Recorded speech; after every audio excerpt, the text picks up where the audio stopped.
मेरा नाम wing commander अभिनंदन है। मैं भारतीय वायुसेना में एक लड़ाकू विमान चालक हूँ। मैं टारगेट ढूंढने की कोशिश कर रहा था। आपके एयरफोर्स ने मुझे गिराया। उसके बाद मुझे अपना जहाज छोड़ना पड़ा था जो टूट गया था, और मैंने इजेक्ट किया।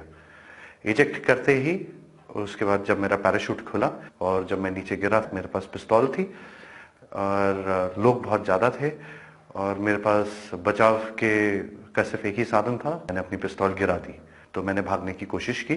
मेरे पीछे लोग आए थे, उनका जोश काफ़ी ऊंचा था।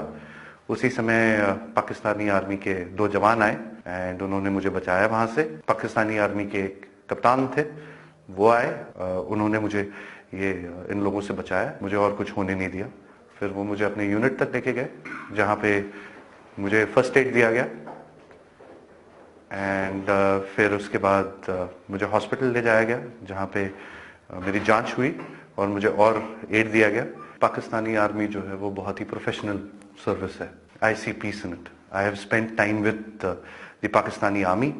आई am very impressed. Indian media बात हमेशा बढ़ा चढ़ा के कहती है, जो छोटी सी चीज़ होती है उसका बहुत ही उसको इतना इतना आग लगा के, इतनी मिर्च लगा के बोलते हैं वो, उसमें लोग बहकावे में आ जाते हैं।